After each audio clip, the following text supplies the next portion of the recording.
Yemen Arabian peninsula के सबसे दक्षिणी सिरे पर हजारों सालों से सिविलाइजेशंस का क्रॉस रोड्स रहा है। एंशिएंट ट्रेड रूट्स के किनारे इसका स्ट्रेटेजिक लोकेशन इसके रिच और कॉम्प्लेक्स हिस्ट्री को शेप करता रहा है। क्वीन ऑफ शेबा से लेकर बस्लिंग इंसेंस ट्रेड पोर्ट्स तक येमेन ने एम्पायर्स को राइज और फॉल होते देखा है, जो कल्चरल डाइवर्सिटी की लेगेसी छोड़ते गए। येमेन के फर्टाइल हाईलैंड्स और कोस्टल प्लेन्स एंशिएंट टाइम्स से बसे हुए हैं, जहां सोफिस्टिकेटेड सिविलाइजेशंस ने जन्म लिया। साबियंस, हिमेराइट्स और एक्सुमाइटीज ने येमेन के लैंडस्केप और कल्चर पर अपनी छाप छोड़ी। हालांकि इस स्ट्रेटेजिक लोकेशन ने येमेन को उसके हिस्ट्री में फॉरेन इन्फ्लुएंस और इंटरवेंशन के प्रति वल्नरेबल भी बनाया। सदियों से येमेन का पॉलिटिकल लैंडस्केप फ्रैगमेंटेशन और डिवीजन से कैरेक्टराइज्ड रहा है। देश अक्सर कई छोटी एंटिटीज में बंटा रहा, जिन पर लोकल सल्तनस, एमियर्स और इमाम्स का शासन था। इस फ्रैगमेंटेशन ने एक यूनिफाइड नेशनल आइडेंटिटी को फोर्ज करना डिफिकल्ट बना दिया और इंटरनल कॉन्फ्लिक्ट्स के लिए फर्टाइल ग्राउंड तैयार किया। येमेन के मॉडर्न हिस्ट्री में सबसे सिग्निफिकेंट डिवीजन नॉर्थ और साउथ येमेन के बीच था। इस डिवीजन की लेगेसी आज भी येमेन पर एक लंबी शैडो डालती है, जो इंटरनल कॉन्फ्लिक्ट्स को फ्यूल करती है और नेशनल यूनिटी में हिंड्रेंस बनती है। 20वीं सदी ने येमेन में प्रोफाउंड ट्रांसफॉर्मेशन देखा, क्योंकि ऑटोमन एम्पायर और ब्रिटिश कॉलोनियलिज्म के कोलैप्स ने पावर वैक्यूम पैदा कर दिया। ऑटोमन एम्पायर, जो इंटरनल स्ट्राइफ और एक्सटर्नल प्रेशर से कमजोर हो गया था, वर्ल्ड वॉर 1 के बाद कोलैप्स हो गया।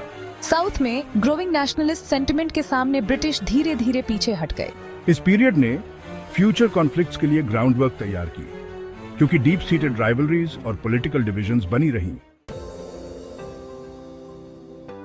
कॉलोनियल रूल के खत्म होने के बाद नॉर्थ और साउथ येमेन ने अलग अलग पॉलिटिकल और इकोनॉमिक पैथ्स एम्बार्क किए। नॉर्थ येमेन ने 1962 में एक रिपब्लिक एस्टैब्लिश किया, जब एक रेवोल्यूशन ने मोनार्की को ओवरथ्रो कर दिया। साउथ येमेन ने 1967 में इंडिपेंडेंस डिक्लेयर की और एक सोशलिस्ट स्टेट एस्टैब्लिश किया, एम्बिशियस सोशल और इकोनॉमिक रिफॉर्म्स इंप्लीमेंट करते हुए।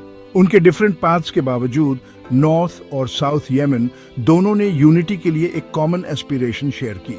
यूनिटी की इसी डिजायर ने 1990 में दो येमेन्स के यूनिफिकेशन का नेतृत्व किया, जो देश के हिस्ट्री में एक पिवटल मोमेंट था। 1990 में नॉर्थ और साउथ येमेन का यूनिफिकेशन एक मोमेंटस ओकेजन था, जिसने एक मोर प्रॉस्परस फ्यूचर के लिए उम्मीदें जगाईं। हालांकि यूनिफिकेशन का प्रोसेस चैलेंजिंग साबित हुआ, क्योंकि डीप सीटेड डिफरेंसेस और अनरिजॉल्व्ड ग्रीवेंसेस फिर से सामने आ गई। प्रेसिडेंट अली अब्दुल्ला सलेह के नेतृत्व में नई गवर्नमेंट को दो अलग अलग पॉलिटिकल सिस्टम्स, इकोनॉमीज और सिक्योरिटी फोर्सेस को इंटीग्रेट करने के डॉन्टिंग टास्क का सामना करना पड़ा। साउथ में कई लोगों ने खुद को मार्जिनलाइज्ड महसूस किया, जिससे सेसेशन के लिए नए सिरे से मांग उठी और टेंशन्स भड़की। ये टेंशन्स 1994 में एक सिविल वॉर में बदल गईं, जिससे डिविजन्स और गहरी हो गईं। इन कॉन्फ्लिक्ट्स ने अचीव की गई फ्रैजाइल यूनिटी को अंडरमाइन कर दिया। The rise of the Houthis. From marginalized group to powerful force. The journey of the Houthis is a compelling story of transformation and resilience. 1994 के सिविल वॉर के बाद Yemen में instability और chaos का दौर शुरू हुआ। इसी दौरान Houthi movement येमेन के political scene पर उभरा। Initially, they were a small group with limited influence.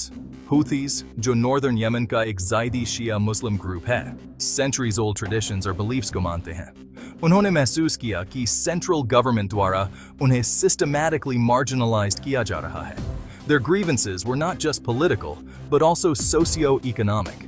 Hussain Badreddin al Houthi के नेतृत्व में मूवमेंट ने एक नया डायरेक्शन पाया। He was a charismatic leader who inspired many. Movement ने मोमेंटम गेन किया और धीरे धीरे एक पावरफुल फोर्स बन गया। गवर्नमेंट द्वारा डिसएनफ्रेंचाइज्ड लोगों का सपोर्ट हासिल किया। ये लोग भी अपने अधिकारों के लिए लड़ना चाहते थे। Houthis ने शुरू में अपने स्ट्रगल को एक रिलीजियस स्ट्रगल के रूप में फ्रेम किया, ताकि उन्हें वाइडर सपोर्ट मिल सके। उन्होंने ज़ायदी ट्रेडिशंस के रिवाइवल का आह्वान किया, जो उनके आइडेंटिटी का एक महत्वपूर्ण हिस्सा है। उसी साल एक साथ आई येमेनी गवर्नमेंट ने मिलिट्री फोर्स के साथ रिस्पॉन्ड किया, hoping to crush the uprising quickly. Group के स्ट्रॉन्गहोल्ड्स के खिलाफ कैंपेन्स लॉन्च किए, लेकिन ये कैंपेन्स अक्सर ब्रूटल होते थे। इन कैंपेन्स ने केवल हाउथी पॉपुलेशन को और एलियनेट करने और उनके रिजॉल्व को मजबूत करने का काम किया। The more the government tried to suppress them, the stronger they became. A proxy war, regional and international powers fueled the conflict. The ongoing conflict in Yemen is not just a civil war, but a battleground for regional and international powers vying for influence. Yemen में चल रहा conflict एक complex proxy war बन गया है, जिसमें कई layers और डिमेंशंस हैं। ये सिर्फ एक इंटरनल स्ट्रगल नहीं है, बल्कि एक ऐसा युद्ध है जिसमें बाहरी ताकतें भी शामिल हैं, जिसमें रीजनल और इंटरनेशनल पावर्स महत्वपूर्ण भूमिका निभा रहे हैं।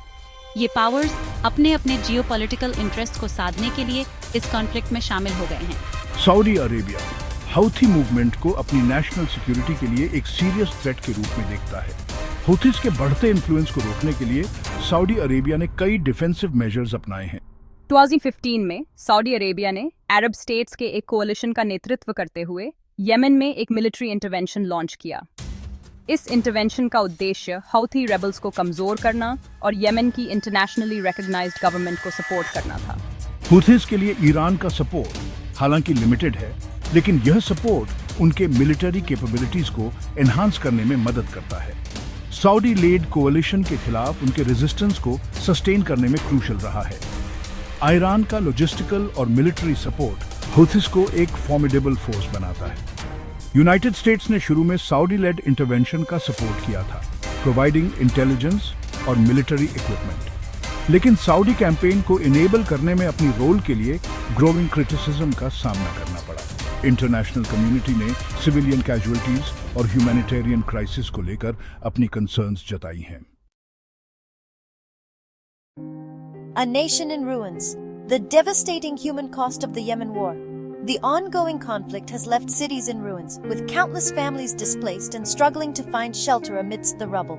येमेन में चल रहे कॉन्फ्लिक्ट ने एक ह्यूमैनिटेरियन कैटास्ट्रोफी अनलीश कर दी है, जिससे लाखों लोग बेसिक नेसेसिटीज के लिए स्ट्रगल कर रहे हैं, जिससे देश कोलैप्स के कगार पर पहुंच गया है। एक्सट्रीम पॉवर्टी और फूड स्कैर्सिटी ने लोगों की जिंदगी को और मुश्किल बना दिया है।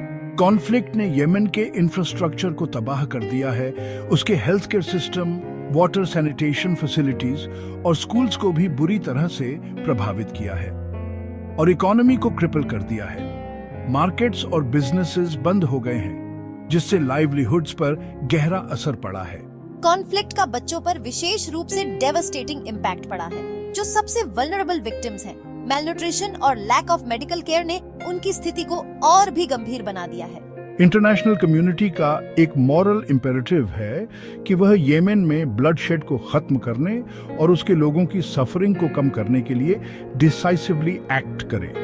यह केवल एक रीजनल इशू नहीं है, बल्कि ग्लोबल रिस्पॉन्सिबिलिटी है। इसके लिए एक मल्टी प्रोंग्ड अप्रोच की आवश्यकता है, जिसमें एक इमीडिएट सीजफायर, पीस टॉक्स की रिजम्पशन और लॉन्ग टर्म स्टेबिलिटी के लिए डिप्लोमेटिक एफर्ट्स शामिल हैं और एक मैसिव ह्यूमैनिटेरियन एड एफर्ट शामिल है। रिलीफ वर्कर्स को सुरक्षित एक्सेस देना और एड डिस्ट्रीब्यूशन को स्ट्रीमलाइन करना भी जरूरी है, ताकि सफरिंग को कम किया